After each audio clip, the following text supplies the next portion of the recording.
MP board के class 9th के सभी स्टूडेंट ध्यान दें, हम आपके लिए 2023 की परीक्षा के लिए महत्वपूर्ण प्रश्न लाए हैं जो आपसे हर साल ही पूछे जाते हैं। इसमें हम जो भी क्वेश्चन बताएंगे वो आपके 4 नंबर के रहेंगे। पूरे जितने भी क्वेश्चन आपके हैं वह आपके 4 नंबर के।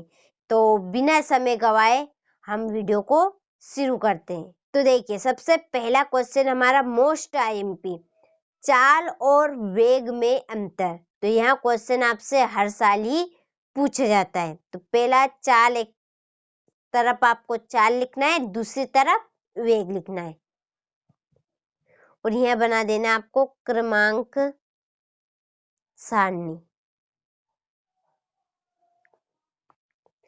तो देखिए, पहला अंतर बनेगा आपका, एकांक समय में चली गई दूरी को चाल कहते हैं। किसे कहेंगे चाल? कि एकांक समय में चली गई दूरी को चाल कहते हैं। वेग किसे कहेंगे? तो एकांक समय में किसी निश्चित दिशा में विस्थापन वेग कहलाता है। क्या है वेग की परिभाषा? कि एकांक समय में किसी निश्चित दिशा में विस्थापन वेग, विस्थापन रहेगा वहां आपका वेग कहलाता है। पहला पॉइंट हो गया। देखिए, दूसरा पॉइंट बहुत ही सिंपल है, चाल एक अदिश राशि है और वेग एक सदिश राशि है। तीसरा पॉइंट है हमारा कि इसका औसत मान कभी भी शून्य या ऋणात्मक नहीं हो सकता है। चाल का कभी भी मान कैसा नहीं होगा? शून्य न ऋणात्मक रहेगा। यानी कि आपने कोई सी भी बस है, बस को कभी उल्टा चलता देखा क्या? जो बस चल रही वहां आगे ही चलेगी, पीछे चलेगी क्या? नहीं, जो आगे चले वही तो आपकी चाल रहेगी। तो चाल कभी भी शून्य या ऋणात्मक नहीं होती है और इसका औसत मान शून्य या ऋणात्मक या धनात्मक भी हो सकता है। यानी कि इसका मान तीनों हो सकते हैं, शून्य भी, ऋणात्मक भी, धनात्मक भी हो सकता है। देखिए, 3 पॉइंट बहुत ही सिंपल से। एकांक समय में चली गई दूरी को चाल कहते हैं और एकांक समय में किसी निश्चित दिशा में विस्थापन वेग कहलाता है। चाल एक अदिश राशि है तो वेग एक सदिश राशि है। इसका औसत मान कभी भी शून्य या ऋणात्मक नहीं होता है और इसका मान, जो औसत मान है वह शून्य, ऋणात्मक और धनात्मक भी हो सकता है। देखिए, चौथा पॉइंट हमारा क्या बनेगा? देखिए, 4 नंबर के क्वेश्चन है आपके ये सभी। तो 2 या 2 से अधिक चालों का योग उनके संख्यात्मक मानों के योग के सदैव कैसा होगा? बराबर होता है। और 2 या 2 से अधिक वेगों का योग उनके संख्यात्मक मान के बराबर या कम होता है। तो आप चाल और वेग के अंतर का स्क्रीनशॉट ले लीजिए। देखिए, यहाँ क्वेश्चन आपसे हर साल ही पूछा जाता है। हम दूसरे क्वेश्चन की ओर आगे बढ़ते हैं। देखिए, दूसरा क्वेश्चन क्या हमारा कि त्वरण की परिभाषा दीजिए और साथ ही साथ इसका क्या बताना, हमारे एसआई पद्धति में मात्रक भी बताना है। तो देखिए, परिभाषा किस प्रकार की बनेगी आपकी कि किसी वस्तु का त्वरण प्रति इकाई समय में उसके वेग में होने वाले परिवर्तन को त्वरण कहेंगे। किसे कहेंगे? कि कोई सी भी वस्तु है का त्वरण क्या रहेगा? प्रति इकाई समय में, प्रति इकाई समय से उसके वेग में जो होने वाला परिवर्तन वही कहलाएगा आपका त्वरण।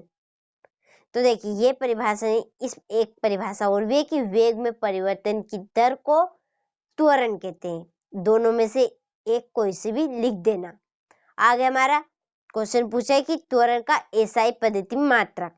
तो इसका एसआई पद्धति में मात्रक है आपका मीटर प्रति वर्ग सेंटीमीटर। इंग्लिश में ms -2। एम से मीटर एस से सेकेंड -2 प्रति वर्ग। तो ये आप त्वरण की परिभाषा हो गई, आप स्क्रीनशॉट ले लीजिए। देखिए आगे हमारा अदिश राशि को उदाहरण सहित समझाइए। अदिश राशि क्या है उसे हमें क्या बताना है, उदाहरण सहित बताना है। तो आप अदिश राशि की हेडिंग डालिएगा इस प्रकार से और लिखिएगा, वे भौतिक राशियां जिनको व्यक्त करने के लिए केवल किसकी आवश्यकता होती है, परिणाम की आवश्यकता होती है, केवल परिणाम की आवश्यकता होती है। तो दिशा की नहीं, उसे हम अदिश राशि कहते हैं। देखिए फिर से एक बार वो देख लीजिए कि वे भौतिक राशियां जिनको व्यक्त करने के लिए केवल परिणाम की आवश्यकता होती है, दिशा की नहीं, अदिश राशि कहलाती है। ये तो अदिश राशि की परिभाषा हुई। देखिए इसका उदाहरण क्या बनेगा, दूरी, चाल, घनत्व आदि, ये इसके उदाहरण हुए। तो आप इस क्वेश्चन का भी स्क्रीनशॉट ले लीजिए। देखिए आगे चौथे क्वेश्चन की ओर बढ़ते, 3 क्वेश्चन कंप्लीट कर लिए हमने। चौथा क्वेश्चन है हमारा कि सदिश राशि। देखिए ऊपर हमारी अदिश राशि थी, अब हमारी सदिश राशि है। सदिश राशि को उदाहरण सहित समझाइए, यानी इसकी परिभाषा बतानी है हमें और उदाहरण भी बताना है। तो सदिश राशि वे भौतिक राशि है जिनको व्यक्त करने के लिए परिणाम और दिशा दोनों की आवश्यकता होती है। देखिए अदिश में क्या था कि इसमें हमें केवल किसकी आवश्यकता थी, परिणाम की, यानी कि दिशा की आवश्यकता नहीं थी। और सदिश में देखिए, सदिश में दोनों की आवश्यकता है, हमें परिणाम की और दिशा की भी दोनों की आवश्यकता है। तो वे भौतिक राशियां जिनको व्यक्त करने के लिए परिणाम और दिशा दोनों की आवश्यकता होती है, अदिश राशि कहलाती है। उदाहरण में आप लिख देना विस्थापन और वेग। स्क्रीनशॉट ले लीजिए इसका। देखिए प्रश्न क्रमांक 5। देखिए आपसे ये क्वेश्चन हर साल ही पूछे जाते हैं बिल्कुल, और ये आपकी 2023 की बोर्ड परीक्षा में भी पूछे जाएंगे, क्योंकि हर साल ही आपसे ये जो हमने पूरा सार निकाला है वही आप क्वेश्चन आपको बताए हैं जो आईएमपी है। तो एक समान गति से आप क्या समझते हैं, उदाहरण सहित समझाइए। एक समान गति क्या है, तो हेडिंग डालिएगा आप एक समान गति की, और इसके अंदर है कि जब कोई वस्तु समान अंतराल में समान दूरी पर तय करती है। क्या है कि जब कोई वस्तु समान अंतराल में समान दूरी तय करती है तो उस वस्तु की गति को हम एक समान गति कहते हैं।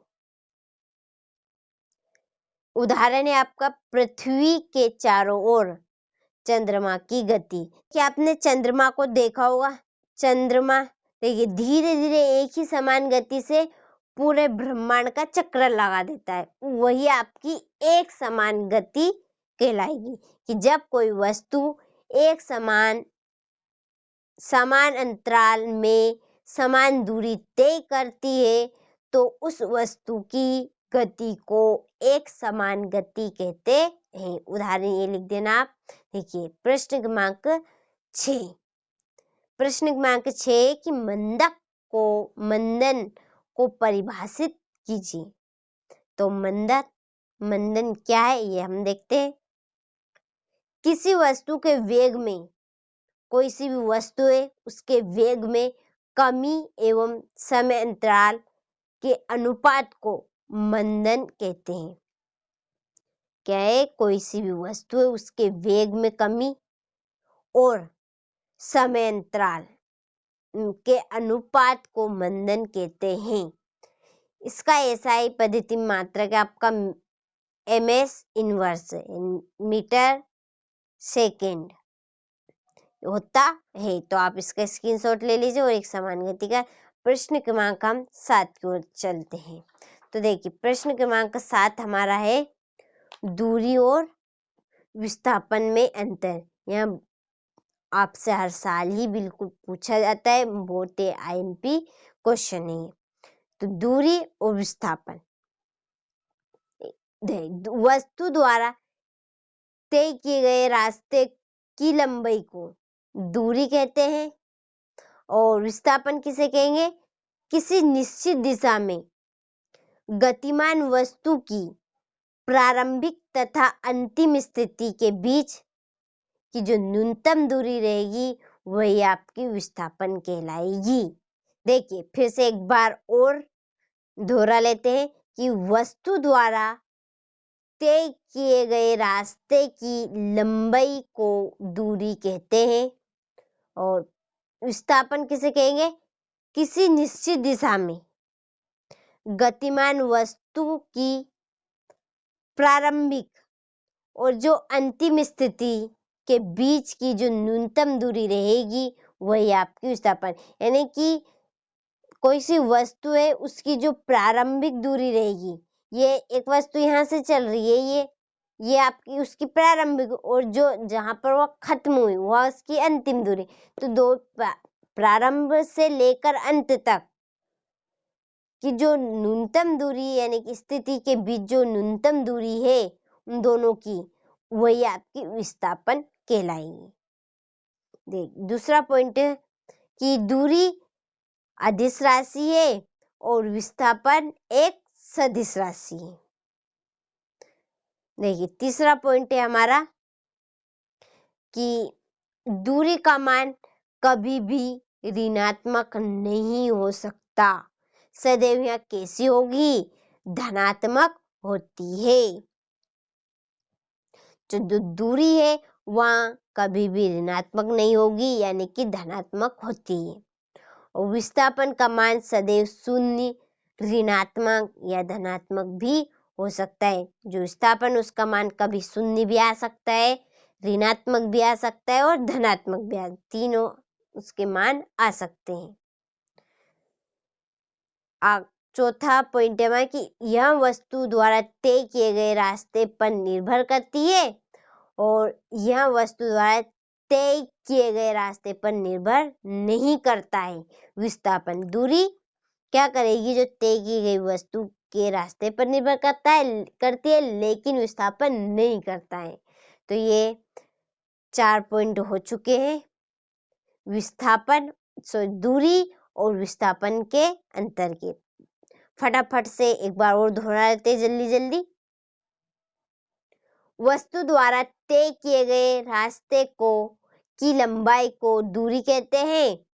किसी निश्चित दिशा में गतिमान वस्तु की प्रारंभिक और अंतिम स्थिति के बीच की दूरी की न्यूनतम दूरी को विस्थापन कहते हैं। दूरी एक अदिश राशि है और विस्थापन एक सदिश राशि है। दूरी का मान कभी भी ऋणात्मक नहीं हो सकता है और धनात्मक सदैव कैसी रहेगी? धनात्मक होती है।